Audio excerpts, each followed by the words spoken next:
Un cordial saludo, estamos en Encuentro Libertario. Hoy vamos a hablar de un tema muy importante que tiene que ver con las elecciones en Ecuador. Nos acompañan dos personas muy relevantes y muy dinámicas en el ámbito de la búsqueda de la libertad, de los cambios que estamos buscando. Nos acompaña el doctor Pablo Arosemena Marriott. Él es empresario, dirigente empresarial. Pablo, mucho gusto, muchas gracias por estar aquí. Gracias por la invitación. También nos acompaña el doctor Andrés Ortiz Lemos.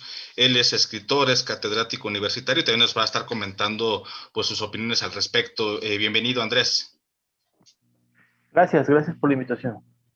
Muchas gracias. Bueno, vamos a entrar de lleno al asunto. El pasado 7 de febrero se realizaron las elecciones en Ecuador, una primera vuelta donde va a dejar a la cabeza al candidato protegido por Correa, Andrés Arauz, con más de un 32%. Y estamos, bueno, prácticamente ya definiendo una segunda vuelta, que tal parece que va a ser Guillermo Lasso quien va a estar contendiendo el 11 de abril. La primera pregunta, me gustaría saber, Andrés, ¿qué opinas del ambiente actual en Ecuador, el ambiente político, el ambiente social, que va a dar cara en muy poco tiempo a esta segunda vuelta? A ver, el ambiente político en el Ecuador es muy polarizado, pero es una polarización que inicia hace ya más de 10 años, inicia en el 2007, con un gobierno o con un candidato populista que se llama Rafael Correa, articula todas las demandas de los tradicionales de los movimientos sociales, en ciertos discursos de la izquierda, y aprovecha una memoria que había en el Ecuador, ¿no? Acuérdate que en el 2000 nosotros tuvimos una crisis bancaria muy fuerte, ¿no? Y además había una crisis política, constantemente unos procesos de ingobernabilidad muy importantes, ¿no? Acuérdate que se echaron varios presidentes, ¿no? En un corto periodo de tiempo. Entonces, articulando todas esas demandas, este gobierno con pretensiones fundacionales, genera un discurso populista. Después, acuérdate, se apropia de todas las funciones de Estado, genera un proyecto muy autoritario, y esos 10 años han generado mucho resentimiento, digamos, muchas disputas al interior de la sociedad civil ecuatoriana. Entonces, lo que estamos viviendo básicamente es como una inercia de esta polarización. Ahora, el grueso del Ecuador está un poquito harto del autoritarismo correísta, ¿no? Entonces el candidato Arauz consiguió una votación relativamente baja, ¿no? En relación a lo que había sido antes las victorias del correísmo, ¿ya? Alrededor del 32%, digamos. Y sin embargo, a pesar de que existe esta antipatía por la figura del correísmo, de todas formas existe bastante confianza en los discursos de las izquierdas y de las izquierdas radicales, ¿no? El siguiente, eh, otro partido político, Pachacutic, ¿no? Es un partido, digamos, más o menos socialdemócrata, ha sido Pachacutic, se funda más o menos en el 97, se funda Pachacutic, tratando de visibilizar los discursos de los movimientos indígenas. Nunca fue un partido radical de izquierda, fue un partido, digamos, moderado, bastante moderado, que sin embargo ha sido, digamos, ha sufrido un poco la permeación de discursos más radicales desde dirigentes políticos, digamos, que generaron ciertos desbordes sociales en 2019. Jaco Pérez no representa esos discursos radicales, sin embargo, básicamente muchos de los votantes del Pachacuti actual, de este Pachacuti que consiguió una votación histórica en estas últimas elecciones,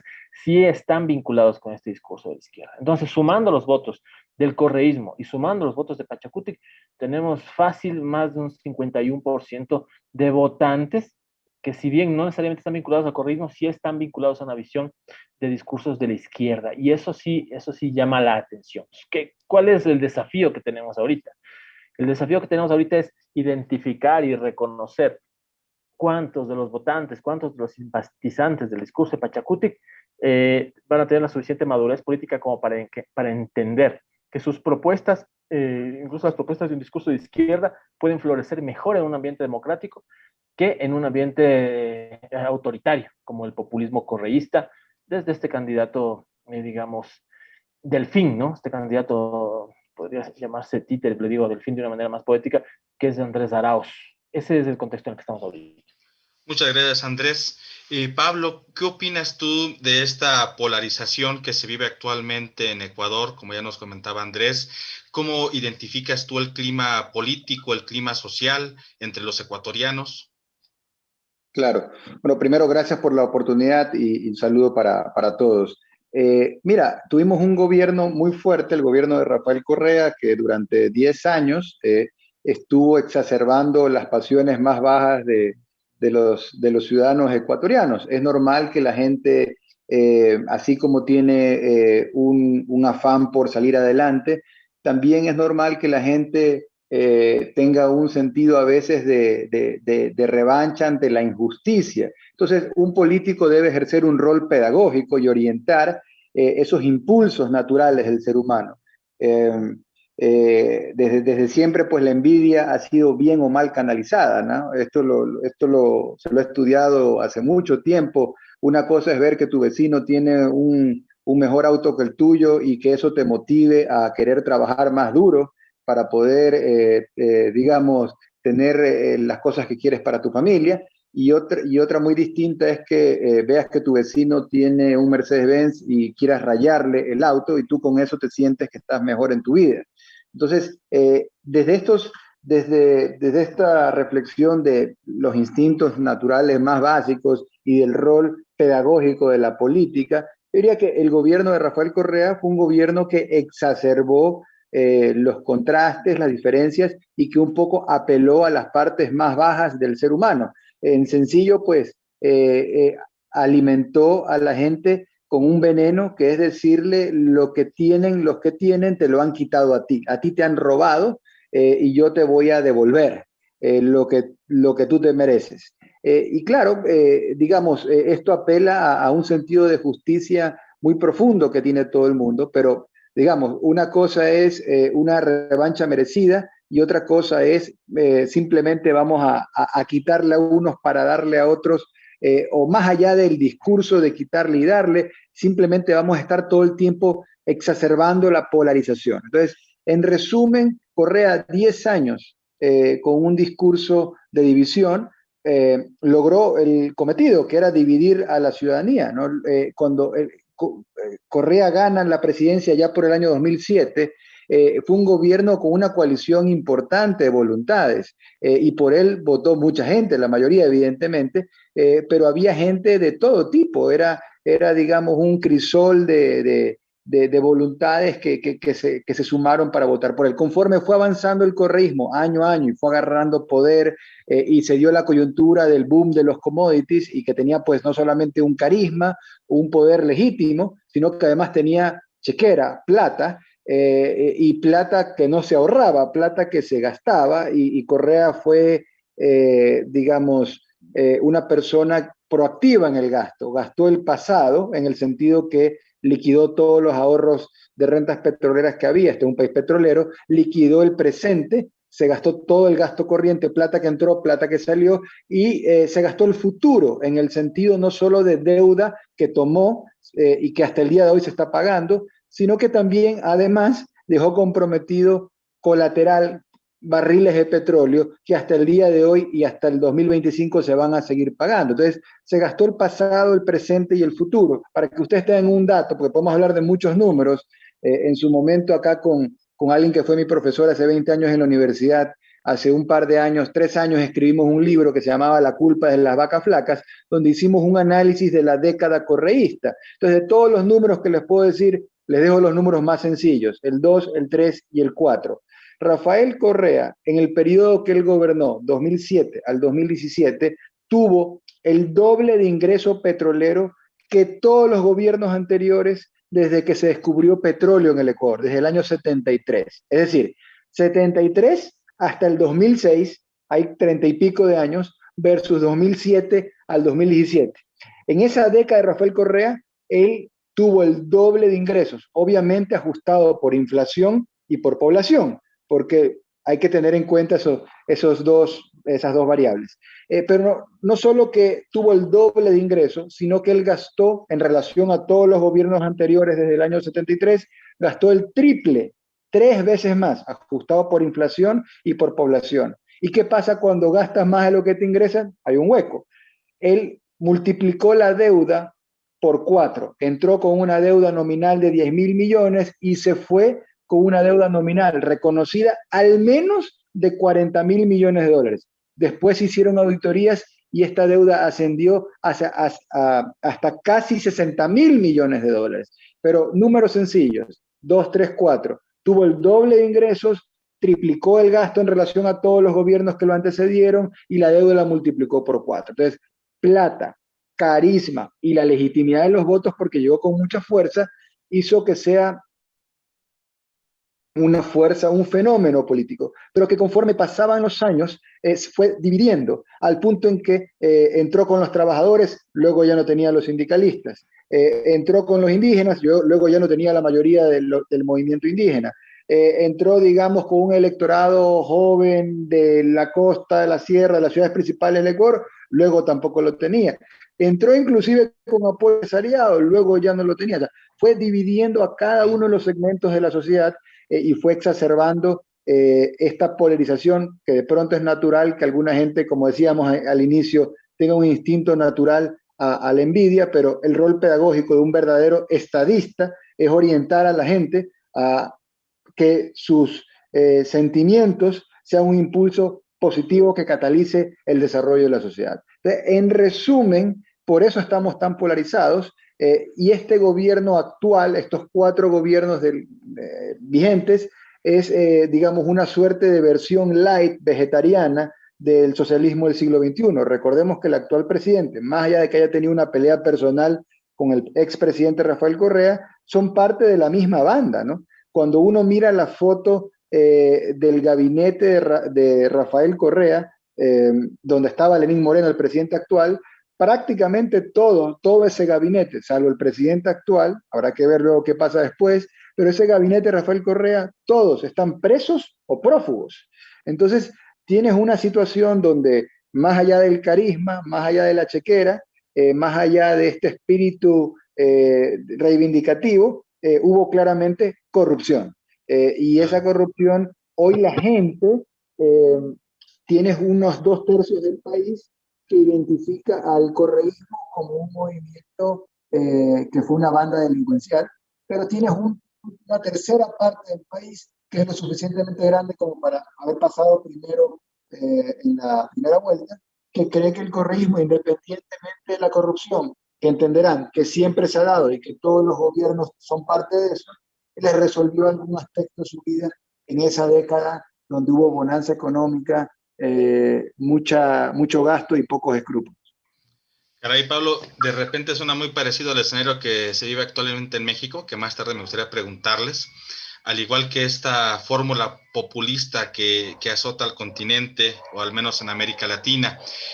Comentando retomando lo que mencionaba Pablo, Andrés, me gustaría preguntarte si Arauz y Lasso son posturas antagónicas, digamos, son dos visiones distintas, o digamos, no hay tanta diferencia que exprese una alternativa. Por ejemplo, es una lucha de izquierda contra derecha, de bolivaristas contra, no sé, capitalistas. ¿Qué diferencias podemos identificar si es que son antagónicos o no son tan antagónicos como supondríamos Arauz y Lasso? Me parece que en el país tenemos un problema de cultura política, ¿no? Bastante grave. Si, por ejemplo, la mayoría de personas adultas en el Ecuador tuvieron la oportunidad de leer ese libro que escribe Pablo Luso Paredes con Pablo Arosemena Marrios, de ese libro del que nos está hablando ahorita. Imagínate una persona adulta de más de 18 años que tiene el tiempo de tomarse una semana para leerse este libro, lleno de datos y de cifras de qué pasó con la plata durante el correísmo. Yo te aseguro que las tendencias electorales en el Ecuador cambiarían muchísimo. Entonces, es un problema de información. Más que un problema ideológico, es un problema tal vez incluso de información y de cultura política, ¿ya? Empezando desde ahí. Las diferencias entre el señor Arauz, ¿no?, y el señor Lasso, bueno, son bastante notables, ¿no?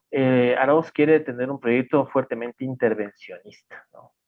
Tiene una visión bastante infantil, planteando que para salvar la dolarización lo que tiene que hacer es evitar que el dinero se vaya, ¿no? Piensa que es como un castor el señor Arauz, que cree que va a represar un río para que se quede ahí, ¿no? Es ridículo. Yo digo irónicamente van a subir los impuestos a la salida del capital. Entonces, lo que va a pasar es que van a venir corriendo los inversionistas de todo el mundo a invertir su plata en el Ecuador. O sea, es ridículo. ¿Ya? Entonces, va a espantar la posibilidad de inversión. Hay comparaciones. Él es este libro que menciona Pablo Arosemena Mario. De hecho, en ese mismo libro hay una comparación de cuánta plata se invirtió en Chile, en Perú, en Colombia, y las diferencias son abismales con respecto al Ecuador. El Ecuador es una máquina de espantar inversores. Otra cosa que se hizo aquí, por ejemplo, es que el dinero que se gozó cuando tuvimos este segundo boom petrolero, cuando tuvimos estas ganancias especiales porque subió el precio del petróleo, no se generaron, por ejemplo, fondos, no se generaron ahorros, ni siquiera se compró un seguro para cuando baje el precio del petróleo. Entonces, fue un despilfarro, fue una farra extraordinaria. Es como que vos tienes una tarjeta de crédito y te das gusto gastando la tarjeta de crédito. ¿Cómo ves? Pero después tienes que pagar. Pero como el que paga eso es el que viene al futuro, lo que se va a pagar es al futuro, es casi como que no se preocupa, casi como que no se preocuparon de eso, fue muy irresponsable. ¿Qué pasa cuando se utiliza tanta plata, cuando entra tanta plata? Y mucha de esa plata se utiliza en gasto corriente, o sea, en pago de, ¿no?, de sueldos y cosas así. Se genera una falsa ilusión de prosperidad. El Ecuador vive una falsa ilusión de prosperidad por causa de este segundo boom petrolero, por unas obras monumentales, unas obras, unos elefantes blancos que se generan acá, un discurso tecnocrático súper utópico, súper infantil, ¿no? Se expropió una enorme cantidad de tierra en el norte del país para generar una ciudad del conocimiento, dicen. Una cosa extraordinaria que se despilfarraron millones de dólares. Entonces, ese tipo de cosas fabulosas, ese derroche, llama la atención de la gente. La gente piensa que más bien se hizo algo, ¿no? Aquí se sabe decir, robó pero hizo obras, suelen decir, ¿no? Es el que se plantea eso. Ese manejo irresponsable de la economía, ese manejo irresponsable de los recursos, ¿ya? Y esa intromisión del Estado en los lineamientos económicos, ese es el discurso básicamente correísta y lo que va a continuar el señor Arauz, ¿no? El señor Arauz piensa, ¿no?, que va a aplicar sus deberes de la universidad a la economía ecuatoriana, va a necesitar planteamientos de planificación económica, ya sabes, todo el cóctel típico, ¿no? Todo ese cóctel típico. Aumentar impuestos, de subir los salarios mínimos y toda esa cosa que te da votos, de dar bonos, ¿no? O sea, está ofreciendo darles $1,000 a las personas que están en determinado quintil, si es que ganan Arauz. ¿Qué hace el señor Lazo? Es mucho más responsable en ese sentido. Es mucho más responsable. Se plantea un manejo de la economía más acorde a aspectos liberales, ¿no? Se ha anunciado que ciertos impuestos no van a subir, el impuesto al IVA no va a subir, plantea el señor Lazo, ¿no? La posibilidad, o sea, digamos, estos impuestos a la salida del capital, ¿no? ¿No? Se habla de la manera de contrarrestar este tipo de planteamientos. La posibilidad de que la inversión tenga más garantías, ¿no?, para entrar al Ecuador. La posibilidad de que los pequeños empresarios puedan producir más, puedan tener más flexibilidad, ¿no? Imagínate que mañana por decreto sube el salario mínimo al doble, ¿no? Y yo tengo 3 empleados en mi pequeña empresa, tengo un pequeño negocio, un negocio familiar chiquito, digamos así, tengo 3 empleados. Si me suben el salario mínimo obligatoriamente, ¿qué voy a tener que hacer?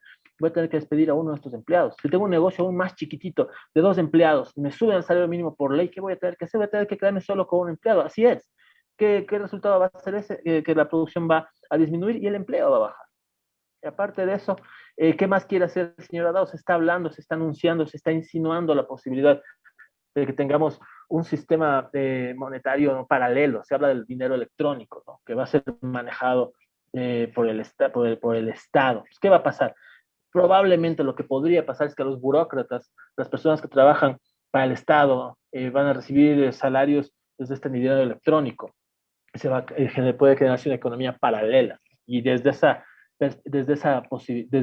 forma, desde esta modalidad, erosionar la dolarización hasta que finalmente sea insostenible y pueda caerse, ¿no? Entonces, es básicamente bastante diferente, ¿no?, la apreciación. Ahora, el señor Lazo y el señor Correa, desde la perspectiva de parámetros derecha-izquierda, no son necesariamente tan diferentes. El señor Correa es muy conservador, ¿no? Rafael Correa es una persona muy conservadora, él se ha opuesto definitivamente al tema de la despenalización del aborto, por ejemplo. En ese sentido no es tan diferente, en el sentido moral, digamos así. En el sentido económico sí hay estas importantes diferencias.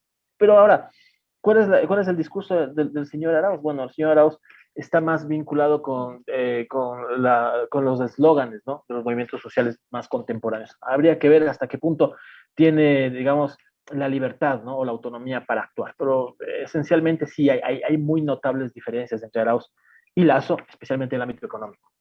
Y en el ámbito de derechos civiles también, perdón.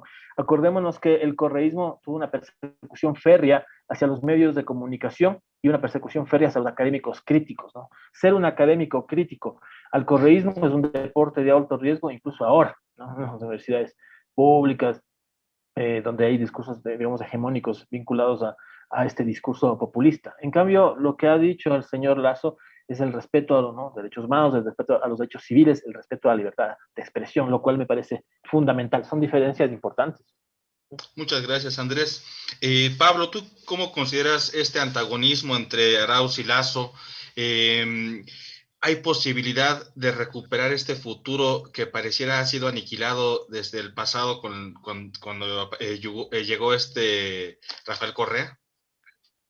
La respuesta corta a ambas preguntas es, hay un contraste total y la posibilidad de ganarles es sí, es posible darle la vuelta a la situación. ¿Por qué es este contraste total? Que más allá de la persona Andrés Arauz, me refiero al correísmo como una versión personalista del socialismo del siglo XXI. ¿Por qué hago digamos, esta distinción? Andrés Arauz, políticamente hablando, se lo inventaron antes de ayer. Lo sacaron de una caja de cereales antes de ayer. Es decir, Andrés Arauz probablemente hoy camine por la avenida principal, el equivalente de, ¿cómo se llama? La avenida de los Insurgentes en el DF, digamos, no sé. Camina por la calle principal, en la ciudad principal acá, y tal vez la gente no lo conoce, ¿eh? Ojo, tal vez la gente no lo reconoce. Es una persona que se lo inventaron antes de ayer. Pero es tan fuerte el liderazgo de Rafael Correa que, bueno, digamos, los dictadores tienen esto, ¿no? Son estos personalismos, lo hizo Perón, o sea, bueno, hay una larga historia de líderes fuertes o dictadores o gente con rasgos dictatoriales, para ser tal vez más preciso, que ponen a cualquier títere y bueno, lo hacen a veces hasta ganar. Entonces, ¿cuáles son los contrastes más allá con la persona Andrés Arauz, que como les digo es alguien que nació políticamente antes de ayer, es un neonato de la política, con la corriente de pensamiento que él representa, este correísmo que es parte del socialismo del siglo XXI? Es el día y la noche, hay un choque de visiones.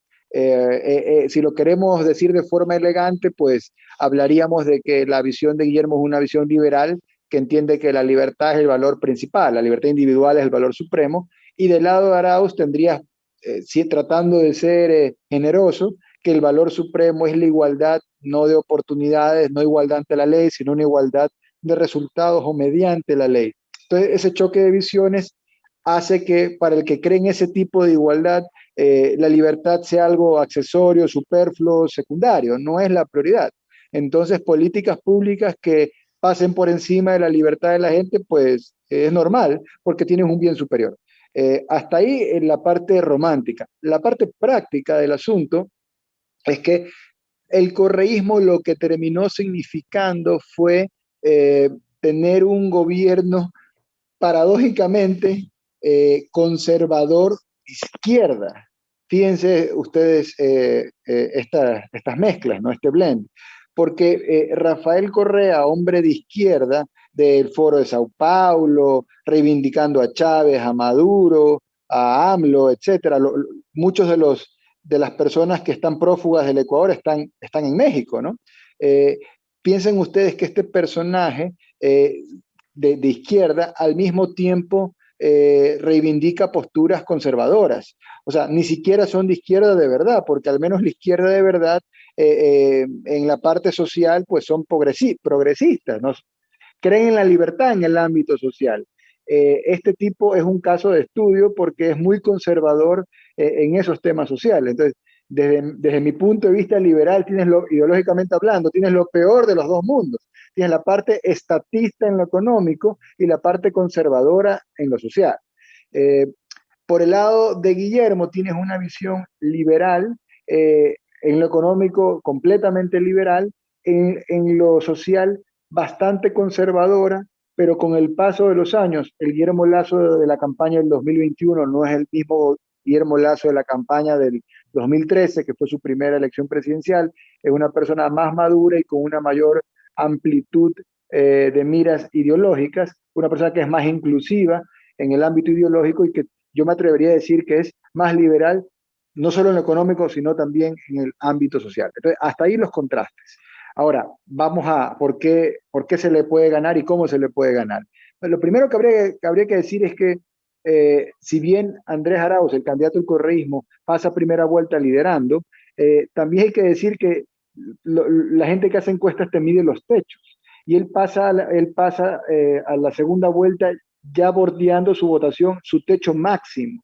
Entonces, tienen un voto duro, que es lo que han sacado, ¿no? Un cuarto del Ecuador o un tercio del país, si queremos verlo con un poco más generoso, creen el socialismo del siglo XXI, creen Rafael Correa independientemente de quién sea el candidato. No lo conocen Andrés Arauz, pero votan por Rafael Correa. Ok, pero tienes dos terceras partes del país que creen más en la democracia, que creen más en una libertad que te permita respirar, que te permita opinar, que quieren que le resuelvan sus problemas, que necesitan dinero, que están padeciendo la pandemia. Ecuador es uno de los pocos países del mundo que en la crisis de la pandemia, que todavía no salimos, el gobierno en vez de inyectar recursos como no había, el gobierno lo que hizo fue subieron los impuestos y el gobierno extrajo recursos de la ciudadanía. Increíble, pero eso pasó acá el año pasado y, con el gobierno que hoy es saliente. Entonces, la ciudadanía está muy golpeada, pero tienes unas dos terceras partes del electorado que han dado un mensaje fuerte de que no quieren socialismo del siglo XXI, que en segunda vuelta es muy difícil de que voten por Andrés Arauz. Ahora, tampoco eso le hace el camino fácil a Guillermo Lazo. Guillermo Lazo va a tener que hacer cambios de fondo y forma en su mensaje. Va a tener que tener propuestas más amplias que recojan el sentir de mucha gente que en esta primera vuelta no votó por él, que tienen que ver con temas de medio ambiente.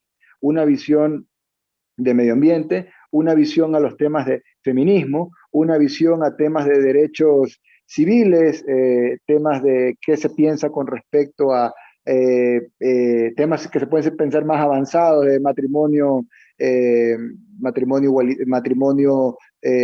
igualitario o temas aún más avanzados que si bien no son los temas de esta elección, pero el hecho de que Guillermo empiece a hablarlos, temas de cannabis, temas de adopción de niños de parejas homosexuales, temas que no son del momento, que no son de la elección, pero él al tener digamos, la gente tiene una idea preconcebida de que él es una persona tan, aquí se dice curuchupa, es decir, tan conservador, que le haría bien mostrarse mucho más amplio, como él realmente es, una persona tolerante, abierta y que tiene sus creencias particulares, pero que no busca a través del gobierno imponérselas a nadie más. Entonces, creo que ese es el desafío que él tiene, poder en 40 días de campaña darle un giro importante al fondo y a la forma de su mensaje. Muchas gracias, Pablo. En relación a algo que ya nos comentabas al principio, Andrés, sobre el candidato Yacu Pérez. Representa esta idea de izquierda, pero una izquierda muy peculiar, una izquierda que habla justamente del medio ambiente, una izquierda ecologista, pero también una izquierda identitaria, justamente para hacer un impacto dentro de los grupos indígenas que buscan esa voz en estos momentos. Aquí la pregunta que quería hacerte o que quiero hacerles a ambos es si Yacu Pérez representa una ideología oportunista que vino, en lugar de favorecer un proceso democrático, viene a obstaculizar para confundir a sus votantes en declinar a favor de Lazo o con Arauz. ¿O realmente es un proyecto genuino el de Yacu Pérez? ¿Qué nos puedes comentar, Andrés? A ver, Pachacutic es un partido político mucho más antiguo que el partido de Correa.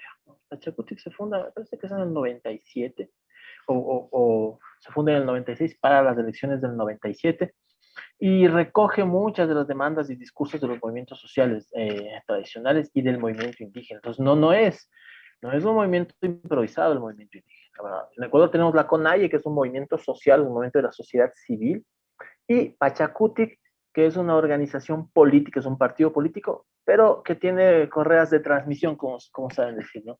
Los sociólogos. que vinculados con este movimiento social. Entonces, no es un movimiento improvisado. A ver, ahora lo que sí llama la atención es que entre la votación de Yacu hay dos tendencias que sí son bastante importantes de diferenciar.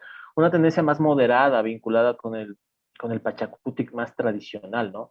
Demócrata, ¿no? Que busca el diálogo, que tiene temas ambientales, que tiene temas identitarios, pero que no es excluyente, ¿no? Que es, siempre Pachacutic fue muy abierto a grupos, a personas no indígenas, ¿no? Tradicionalmente fue así, tuvo candidatos blancos incluso en elecciones presidenciales, que no eran indígenas, esto llama la atención. Y por otro lado, tienes una nueva tendencia del movimiento indígena que es muy radical, representada por dos dirigentes, el señor, ¿no?, Vargas y el señor Isa, ¿no? Entonces, uno de ellos dirigente de la CONAIE, otro dirigente de una de las organizaciones afines a la CONAIE, y que fueron protagónicos en un paro, un desborde social muy violento que se dio en el Ecuador en octubre del 2019. Entonces, es muy difícil identificar qué porcentaje de los votantes de Yacu Pérez son de esta izquierda moderada, una izquierda lógica, una izquierda moderna, una izquierda abierta, una izquierda demócrata, con este otro sector de una izquierda radical, muy cerrada,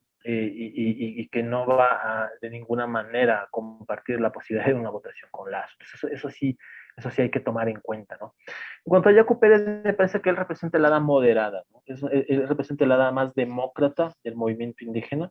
Es un defensor de derechos vinculados a temas ambientales. Aquí se habla de derechos de la naturaleza, pero es un término que no tiene realmente, es un significante vacío de derechos de la naturaleza, digamos así. Está en nuestra constitución, pero básicamente no está definido eso. Pero digamos que Yacu Pérez es un líder, básicamente en su región, en el sur del país, por la defensa de recursos hídricos. Eso es lo que le caracteriza más a él. De hecho, las grandes confrontaciones que tuvo Correa fue por el tema del agua, porque Correa quiso, digamos, tener una intervención más fuerte del manejo de cuencas de agua. En cambio, Yacu Pérez optaba porque se maneje de forma comunitaria más este tema de las cuencas de agua. Esa fue la principal diferencia que tuvo Correa con Yacu Pérez. Entonces, hay este antagonismo, hay esta parte, pero es impredecible cómo se va a comportar el electorado de Pachacuti. Es bastante impredecible. Por otro lado, tenemos la figura del señor Lazo. Entonces, Lazo, me parece que este es un momento muy importante para que Lazo genere una nueva cara, una nueva faceta, la faceta de Lazo que escucha a las personas y la faceta de Lazo que está dispuesto a cambiar, ¿no? Él tiene sus comisiones personales con respecto a temas como el aborto, por ejemplo, ¿no?, que son comisiones de él, que son válidas, pero me parece que es importante que Lazo empiece a dar un mensaje diciendo, bueno, yo soy el presidente, pero yo no soy el rey. O sea, yo tengo mis convicciones, pero yo no voy a imponer mis convicciones. Además, muchos de los temas más conflictivos, más polémicos de este tipo de temas se van a resolver en la asamblea, no las va a resolver la función ejecutiva. Entonces, es importante que Lazo mande ese mensaje a la ciudadanía. Ojalá que pueda escuchar, o que el mensaje que debería lanzar a la ciudadanía es: yo voy a ser presidente, pero hay otras funciones de Estado que son las que van a procesar esos temas importantes para ciertos sectores de la sociedad civil, y lo que va a haber es una garantía de la libertad en las funciones, en la autonomía de las funciones de Estado, ¿no? Mostrar ese rostro. Eso es clave, ¿no?, para poder ganar parte de este electorado. Tenemos otro candidato importante que se llama Herbas.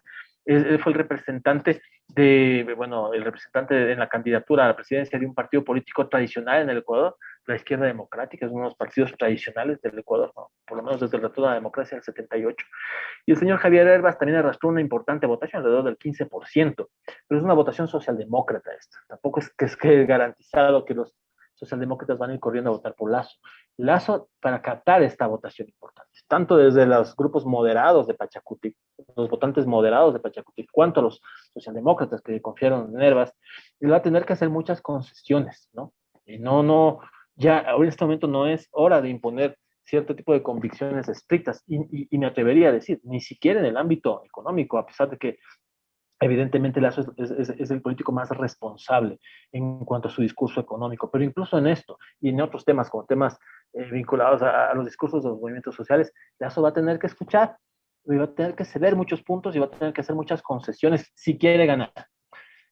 Si es que no existen concesiones, si es que no existe apertura, si es que no se muestra con un rostro dispuesto a escuchar y a generar algunos cambios, entonces va a estar muy complicado poderse ganar a este importante sector de los votantes, que si bien no quieren votar por el Correato de nuevo, necesitan más garantías de que sus demandas van a ser escuchadas por un presidente como Lazo. Eso sería lo que tendría que decir.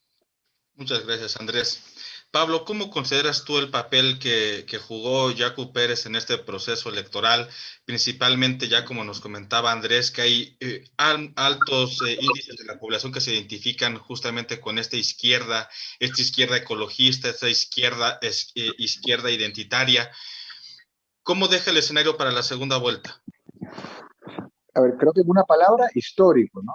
Lo que ha logrado el movimiento indígena en cuanto a votación para una elección presidencial es histórico. La elección pasada, el 2017, me parece que ni siquiera pusieron candidato, el candidato propio me refiero, y cuando han hecho alianzas, pues no les ha ido tan bien, ¿no? Correa es un ejemplo de eso, y luego más atrás Lucio Gutiérrez, alguien que fue derrocado. Entonces es histórico, es algo sorprendente lo que han logrado, y más aún sorprendente porque en octubre del 2019, que está muy fresco para los ecuatorianos, como pasó en muchas ciudades de Latinoamérica, hubieron una serie de días de protesta ciudadana. Aquí el gatillo lo que disparó fue una eliminación parcial de subsidios a los combustibles que elevaba el precio digamos, de los combustibles, y los indígenas principalmente generaron un levantamiento que casi terminó derrocando al gobierno actual. Y menciono este contexto porque la lectura desde la ciudad, de la capital económica, digamos, yo hablando como empresario de Guayaquil, eso preocupó mucho porque hubo una afectación material. El país en esos días de octubre del 2019 perdió más de 1,5 puntos del PIB en cuanto a destrucción de valor, destrucción económica. Entonces, la gente se asustó, la gente se molestó, y uno pensaba de que esa es la sensación de la mayoría, pero evidentemente no ha sido así, ¿no? Más bien hay gente que se ha sentido identificada con esas acciones, ese levantamiento indígena reciente, o al menos no lo vieron como algo tan antidemocrático como lo sentimos pues desde el empresariado y desde una ciudadanía, un estrato social medio en general. Es realmente sorprendente, es histórico lo que ha logrado Yacu Pérez. Yacu Pérez es la cara amable de un movimiento que tiene múltiples facciones casa adentro y múltiples divisiones, y donde la cara más amable probablemente es la de Yacu Pérez, pero hay otros dirigentes indígenas eh, que dan miedo el nivel de intransigencia y de comunismo que tienen. Son gente que está muy, digamos, lavado el cerebro con el brebaje marxista, y que daría miedo si el día de mañana ya gobernar, qué margen de maniobra va a tener la cara amable que es Yacu Pérez. Yacu Pérez termina siendo un caballo de Troya, ¿no? El problema es lo que viene dentro, que son unos señores que se llaman Leonidas Issa y Jaime Vargas, gente muy radical, uno muy estudiado y el otro cero estudiado, pero gente muy radical de armas tomar y de ideas simplemente antidemocráticas, antiliberales o iliberales, ideas retrógradas, ideas que de ponerse en la práctica, digamos, no serían muy distintas de lo que quiere hacer el correísmo. Entonces, ahora, Yacu Pérez tiene un electorado importante, hoy pues por décimas y centésimas, por pocos miles de votos, menos que lo que tendría Guillermo para estar en segunda vuelta.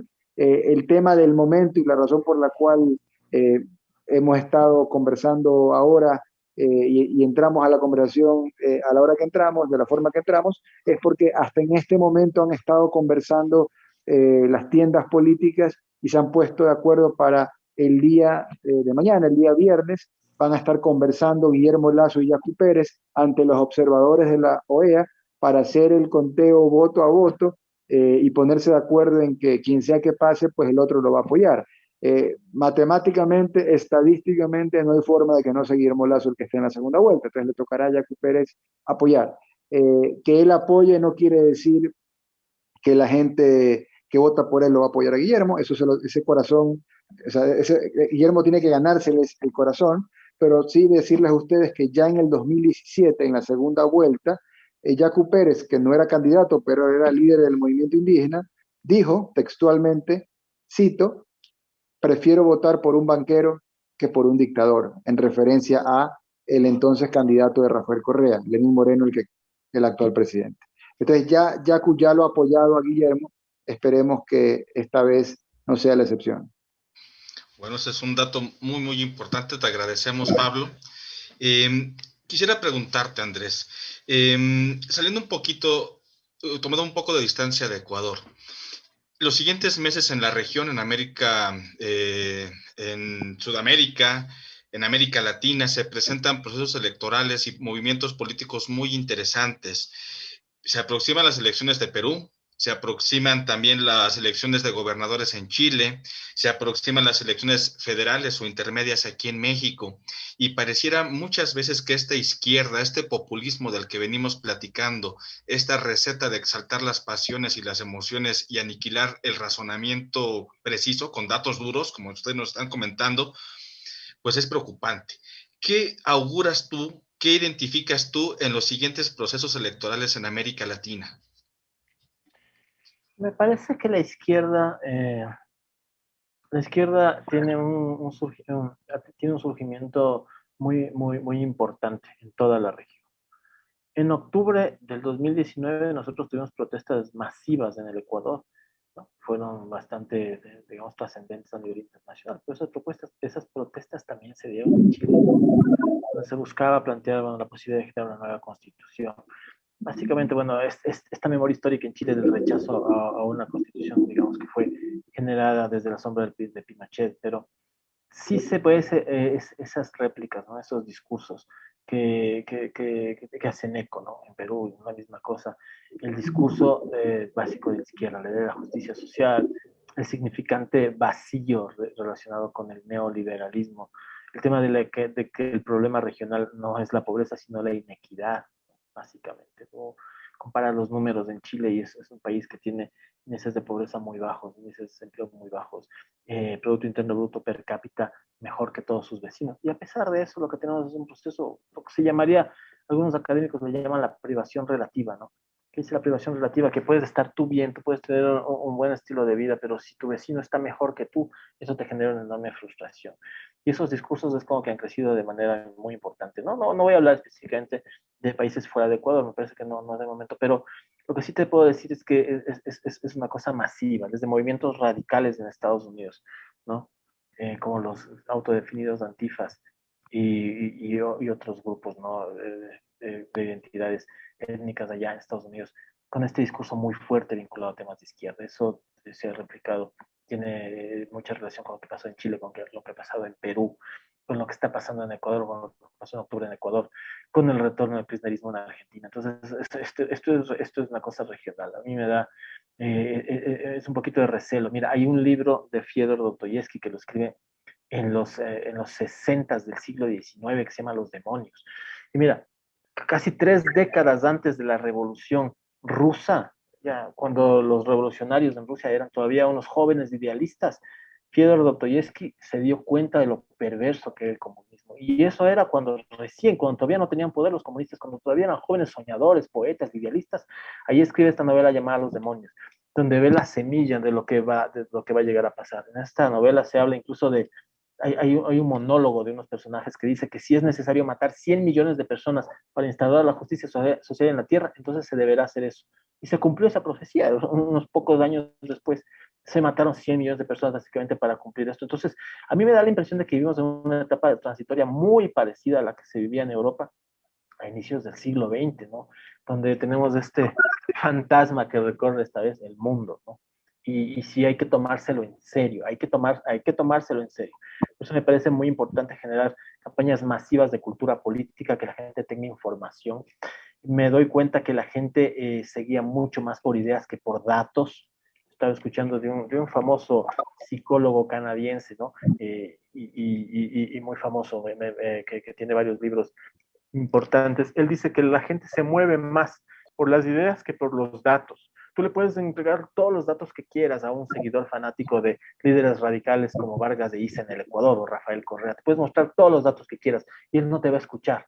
Él lo que quiere escuchar son ideas y temas retóricos que generen cierto apasionamiento. Y me parece que tal vez es hora de que las personas que tengan ideas de libertad, que estén vinculadas con ideas relativas a las garantías de derechos civiles, ¿no? A la apertura económica, empiecen a entender que también es importante no solo los datos, sino la posibilidad de generar ideas que sean vendibles, carismáticas, que lleguen a las mayorías. Eso es lo que yo te puedo decir. No, excelente. Muchas gracias, Andrés, por este elocuente comentario. En esta misma línea, Pablo, ¿por qué América Latina sigue cediendo al populismo? Porque ya como nos comentaba Andrés, hay evidencias tan claras, como tú mismo nos mencionas sobre los datos concretos, y hay otro punto, la realidad misma. Hay ejemplos que podemos ver tan claramente en Venezuela, en Cuba y en todos estos lugares donde el populismo ha prácticamente arrasado su historia, ¿no? Este pasado y este futuro. Yo te quiero preguntar, o retomando este mismo punto, ¿qué pasa en América Latina? ¿Por qué América Latina sigue siendo tierra fértil para líderes populistas? De acuerdo. Yo creo que habría que ensayar una respuesta eh, haciendo una autocrítica desde el liberalismo, ¿no? Entonces, pensando qué no estamos haciendo bien los liberales. Y esto cambia pues de lugar a lugar, pero algunas ideas transversales que pueden ser útiles. Eh, Está claro que si uno va a la universidad va digamos, a aprender conocimiento y eso te hace más racional. Está claro que si vives en el mundo empresarial, tienes que ser una persona racional, pero a veces los liberales no tenemos claro que al margen del ámbito académico, del ámbito empresarial, en el ámbito político, no solo en el día de las elecciones, en el ámbito electoral, sino en parte de la comunicación política, el día a día, lo racional se agota, no queriendo decir con eso que no hay que ser racional, pero que nuestra comunicación tiene que tener un componente emocional importante que tal vez todavía no terminamos de aprender cómo hacerlo. Hay ensayos, en Argentina Macri creo que hizo una buena comunicación, Sebastián Piñera, el presidente de Chile, no es una persona muy carismática, digamos, pero creo que se hizo todo un esfuerzo para humanizarlo, hablando de gente en el ámbito presidencial, pero creo que ahí hay toda una oportunidad de mejora para el movimiento liberal, hablando del movimiento en el sentido más amplio, de cómo hacemos para enamorar a la gente, cómo hacemos porque el tema de los datos está bien para una élite que consume datos, pero cómo hacemos para contar historias alrededor de esos datos que entusiasmen a la gente, partiendo de una realidad, ¿no? Y es que cuando el socialista agarra la guitarra, digamos que la tiene un poco más fácil, me refiero cuando el socialismo promueve sus ideas, porque de alguna manera hay una idea, ellos tienen la ventaja, tienen el upper hand de que es yo te voy a dar, lo que sea, pero yo te voy a dar. El tema liberal es que no es yo te voy a dar, es yo no te voy a quitar. Entonces, ese es el upper hand que ellos tienen en relación a nosotros, y nosotros tenemos que ponernos creativos para cómo, más allá del no te voy a quitar, no te voy a quitar, no te voy a subir los impuestos, te voy a bajar los impuestos. Bueno, pues resulta que la mayor parte de la gente que vive en nuestro continente, independientemente, depende mucho del país, pero en el caso ecuatoriano, si tú le dices a la gente, no, te voy a bajar los impuestos, está bien, pero es que la mayor parte del Ecuador no paga impuestos. Entonces, eh, medio me da lo mismo si los subes o los bajas, yo no los pago, te dirá la gente, ¿no? Entonces, tener una comprensión de qué es lo que la gente valora y luego comunicarlo con emociones. Al final de cualquier tertulia liberal, no importa si el tema es político, si vamos a hablar de ecología, de temas legales, de temas históricos, no siempre toda tertulia liberal termina hablando de cómo hacemos para vender la libertad, cómo hacemos para... Y es un caso de, como se dice, casa de herrero, cuchillo de palo, porque los liberales, en teoría, pues somos digamos, somos los reyes del libre mercado. Sin embargo, siendo nosotros los que promovemos el libre mercado, somos muy malos mercadeando la libertad.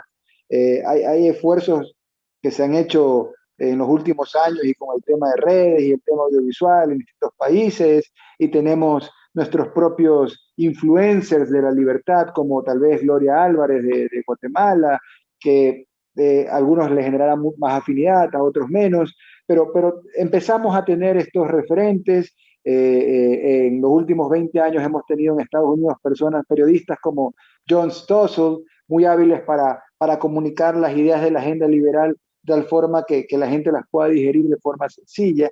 Pero en resumen, yo te diría, mi sensación es que a los liberales nos falta una autocrítica, número uno. Número dos, parte de la autocrítica es que tenemos que ser más emocionales, menos racionales. Y número tres, que hay que escuchar a la gente.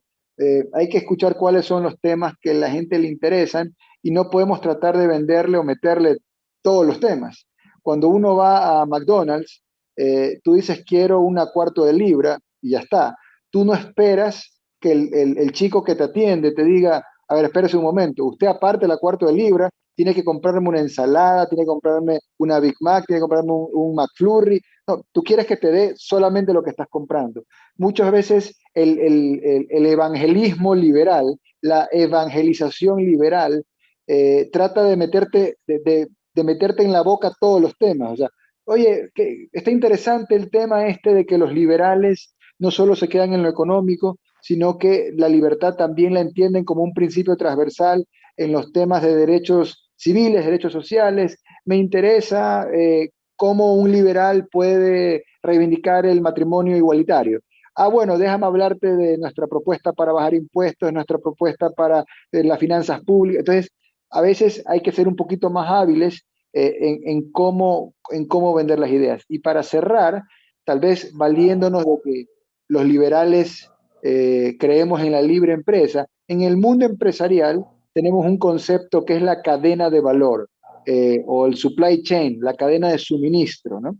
Entonces yo creo que ahí hay una buena analogía para cómo transmitir mejor las ideas de libertad en Latinoamérica. Tú en una cadena de suministro, en resumen, tienes a alguien que produce, que fabrica, que crea algo, un producto o un servicio, digamos una idea, en este caso una idea liberal. Luego más adelante tienes un mayorista, alguien que compra en volumen y se lo vende B2B, se lo vende a otros negocios que vienen a ser minoristas que luego le venden al retail uno a uno al consumidor final. En ese sentido, la analogía que quiero hacer es que el político en ese supply chain es una persona que vende las ideas desde el retail. Ojo con eso, desde el retail. Tú no le puedes pedir a un político que pase toda la agenda liberal. O sea, si Guillermo Lasso es presidente y en su gobierno de 4 años hace una, dos o tres grandes reformas, démonos por servidos, porque él está vendiendo al retail, él está uno a uno las ideas, es mucho más complejo desde esa posición. Y a veces la gente que está en la academia, están en la cadena de suministro al inicio, en la producción de ideas o en la divulgación de ideas, en la venta al mayoreo, exigen que el político sea absolutamente liberal.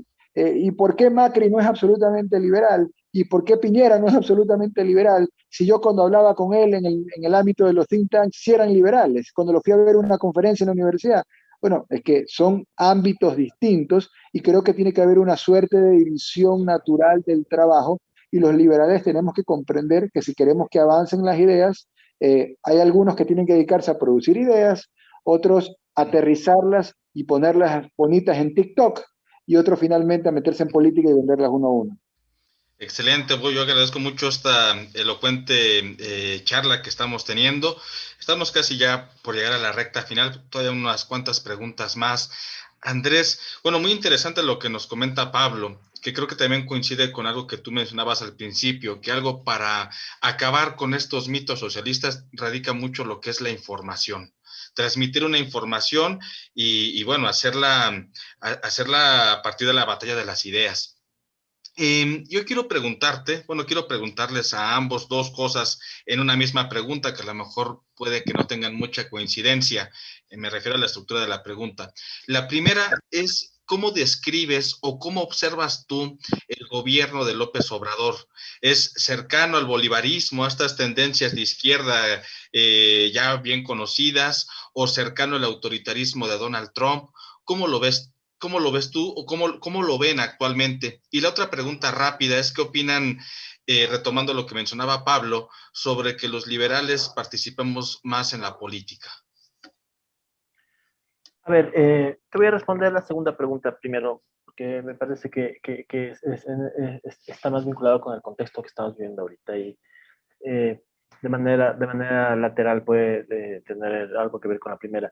Lo que yo quisiera decir acerca de la participación de los liberales en política es lo siguiente, o sea, ¿dónde hemos estado? A ver, la votación que no es correísta y que tampoco está vinculada a la izquierda, digamos, con su discurso tradicional en el Ecuador en la última elección, es alrededor más o menos de un 48% de ecuatorianos, que no solo que no son correístas, sino que tampoco están vinculados a los discursos de la izquierda, están más vinculados a lineamientos liberales. Entonces, lo que yo les preguntaría a ellos es, ¿y dónde han estado ustedes?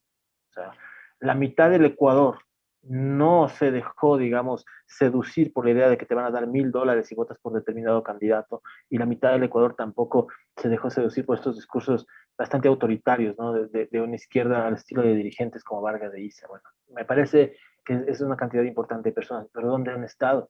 No es posible que esta cantidad importante de ciudadanos aparezcan cada 4 años solo para votar. Entonces, eso me parece bien interesante. La clave en estos contextos donde tenemos líderes autoritarios, ¿no?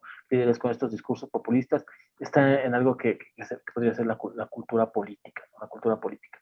Y es verdad, ¿no? Necesariamente todos tienen que estar manejando datos y cosas así. Es verdad que necesitamos también manejar ideas y también meternos en el ámbito cultural, también meternos en el ámbito de las emociones.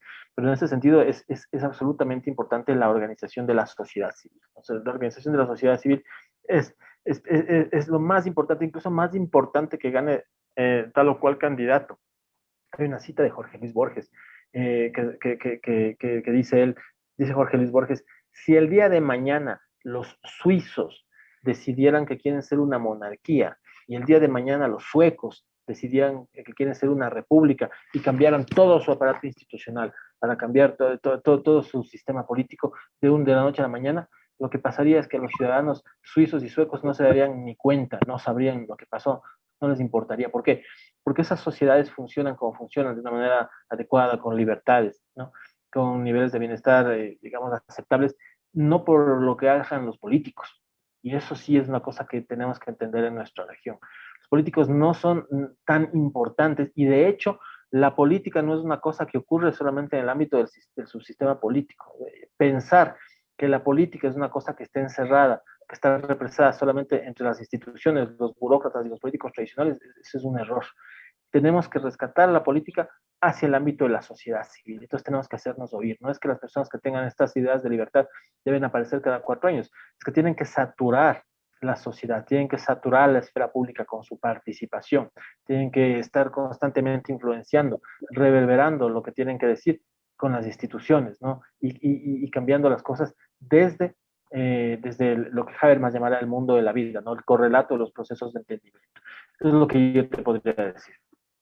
Muchas gracias, Andrés. Muchas gracias. Pablo, en este mismo tenor, ¿qué opinas tú de López Obrador actualmente? ¿Qué tan cercano lo ves con el bolivarismo, con el autoritarismo de derecha? ¿Y qué opinas de la participación de los liberales en la política? De acuerdo. Bueno, con respecto a lo segundo, diría que coincido con lo que mencionaba Andrés. Me gustó mucho esa expresión de que los liberales tienen que saturar, digamos, la opinión pública. Estoy totalmente de acuerdo con eso. Tal vez un poco uniéndolo con la idea que mencionaba hace un momento, hay un tema de división natural del trabajo en base a eh, los talentos de cada persona. Entonces, si hay liberales que les gusta la academia y producir ideas, pues eso es muy importante. Tanto las ideas tipo avanzar la frontera del conocimiento y ganarse el premio Nobel, como el manejo de ideas en cuanto a hacer second hand dealers of ideas, como decía Hayek, ¿no? Con respecto al rol de los intelectuales, ¿no? O sea, a hacer que esas ideas sean más digeribles. Hace una analogía, uno de los mayores, uno de los bestsellers que todo el mundo lee, digamos, es Malcolm Gladwell, ¿no? De los temas de business, de non-fiction, en la categoría de libros de negocios o de temas interesantes que la gente lee mucho. ¿Y qué es lo que hace Malcolm Gladwell? Lo que él hace, el de Tipping Point, Outliers, Blink, David versus Goliath, etc. Él lo que hace es leer papers de psicología social y los comenta de manera agradable, los redacta con un lindo arte de storytelling y entrelaza historias y te cuenta conceptos de psicología social. Bueno, necesitamos eso en el liberalismo, necesitamos el Malcolm Gladwell del liberalismo. Entonces, por un lado, hay liberales que tienen ese rol que deberían de ocuparlo y saturar la opinión pública con eso. Por otro lado, necesitamos liberales también en el ámbito de la política, claramente, ¿no? Y tiene que ser gente que tenga la vocación, gente y que tenga también, digamos, y que tenga la solvencia no solo ideológica, sino también económica. No quiero decir que la política es para los millonarios, pero lo que pasa es que cuando la gente quiere vivir de la política, legítimamente hablando, pero quiere vivir como millonario, eso es incompatible, porque al menos en el Ecuador un político no gana como un CEO de una empresa importante. Tal vez quisiéramos que fuera así, pero esa no es la realidad. Entonces, también ahí la gente tiene que medir sus expectativas, ¿no? Como alguien que es bastante confuso en su pensamiento, pero que ahorita lo voy a citar a favor nuestro, que es Pepe Mujica. Digo confuso porque mucha gente lo ve como un socialdemócrata light, pero realmente me parece que es bastante confuso y al final terminó reivindicando a Castro, a Chávez y después un poco menos Maduro, pero es parte de esa camada del socialismo del siglo XXI. Pero lo que él decía, ¿no? Y es, al que le gusta la plata no debería entrar en política, en el sentido de la política requiere un nivel de sacrificio de una aspiración legítima, patrimonial, que alguna gente puede tener. Entonces el liberal tiene que tener autonomía económica si quiere entrar en política, a su nivel, al nivel que quiere vivir, ¿no? Y por último, cómo lo veo a AMLO desde acá, siempre pues con el respeto que uno guarda cuando habla de alguien de otro país, pero lo que se ve desde acá es populismo. Yo no estoy en el día a día de la política mexicana, pero los hitos o las cosas que trascienden las redes, pues uno las ve, se entera. Y recuerdo el tema del avión hace poco, ¿no? O sea, no sé, hace un año de que quería vender el avión presidencial y no sé qué habrá pasado con eso, lo quería rifar después, me parece, ¿no? Pero creo que, si alguien se lo ganó, pues salía en contra, porque solamente el tenerlo parqueado en un hangar creo que te costaría más de, digamos, en poco tiempo perderías el avión. Eso como anecdótico, pero es claramente son propuestas populistas, pero quedémonos con el aprendizaje de qué han hecho para conectar con la gente, más allá de la salida fácil de apelar a las bajas pasiones o apelar al instinto de supervivencia que tiene la gente y que si le ofreces una transacción, te doy esto a cambio de tu lealtad, pues mucha gente que no tiene que comer es lógico y legítimo que acceda. Pero entonces yo diría que sí están haciendo bien estos populistas que logran mantener a la gente animada a pesar de todos los exabruptos, porque luego no es que son gente fantástica, son gente que comete todo tipo de travesuras y todo el tiempo caen en traspiés, todo el tiempo meten la pata y sin embargo la gente parece que se los perdona. Entonces creo que tenemos que sacar el aprendizaje de qué es lo que están haciendo bien. Lo que están haciendo mal es que son populistas hasta la médula, son gente que tiene poco escrúpulo al momento de ofrecer cosas que no tiene clara la fuente de financiamiento y que no se dan cuenta que con un discurso hostil a la libre empresa consiguen lo que no quieren, consiguen aislar, espantar, fumigar al emprendedor, al empresario, y solamente le hacen la vida más fácil al gran empresario, porque el gran empresario le va bien, no importa si hay comunismo o capitalismo. Eso es un dato importante. Por eso estos autócratas, estos populistas, se juntan a los grandes empresarios, hacen clic, pero realmente el problema es para el emprendedor, para el que no tiene la llegada a ese político. Y ahí pues los populistas son el mayor veneno que puede haber para una sociedad de emprendedores. Muy interesante esta participación que nos compartes, Pablo. Una última pregunta. Ha sido realmente un verdadero gusto estar escuchando sus aportaciones. Una última pregunta, que es, Andrés, Pablo, ¿cuál es el escenario que se espera para el 11 de abril en esta segunda vuelta? ¿Será posible que Yacu Pérez le dé un respaldo a Lasso? ¿Será posible esperar que se pueda revirar este 32% que obtuvo Arauz en la primera vuelta? Me parece que lo lógico sería que Jaco Pérez le dé un respaldo a Lazo. Ya lo ha hecho antes y es muy probable que lo vuelva a hacer. Ahora, una cosa sí hay que adelantar. Hay un sector dentro de Pachacuti y hay un sector dentro del movimiento indígena que no le va a dar un apoyo a Lazo. Tenemos dos dirigentes radicales, son Vargas y el señor Isa, que tiene un discurso muy parecido al de la Revolución Ciudadana y que de hecho son muy cercanos al gobierno, a la figura de Rafael Correa. Se les ha visto juntos, digamos, algunas ocasiones, y yo te puedo adelantar que ese sector no va a darle su respaldo, digamos, a Lazo. Entonces, es muy probable que el sector moderado, y incluso la misma persona de Jaco Pérez, le dé su respaldo a Lazo, pero podemos esperar que un sector muy importante de la izquierda radical vinculado con el movimiento indígena no le dé su respaldo al señor Lazo. Por otro lado, tenemos este otro gran grupo importante que es el de la izquierda democrática, que es el 15% de la votación, que es importante. Es muy probable que el señor Herbas le dé su apoyo a Lazo. Es muy probable que un importante porcentaje de este grupo que votaron por la izquierda democrática le dé su apoyo a Lazo, pero también hay que tomar en cuenta que se han cometido muchos errores. El señor vicepresidente, el señor candidato a vicepresidente de Lazo, hizo unas declaraciones bastante conflictivas, bastante polémicas vinculadas a grupos LGBTI, ¿no? Entonces, si es que se quiere ganar a estos sectores más progresistas, estos sectores jóvenes con ideas relativas a los movimientos sociales, a los derechos civiles, es importante que el señor Lazo tome la batuta, tome las riendas y haga aclaraciones acerca de sus visiones políticas, que garantice, ¿no?, que estos grupos y sus demandas puedan ser procesadas durante su gobierno. Si él hace eso, si se muestra con una cara visible para escuchar y para cambiar, sí podríamos esperar la posibilidad de vencer esta sombra dictatorial que quiere regresar al Ecuador. ¿Por qué hablo de sombra dictatorial? Una dictadura no necesariamente es una cosa que ocurre tras un golpe de Estado, ¿no? Una dictadura es todo proceso que se da después de que una de las funciones de Estado se toma a otras funciones de Estado.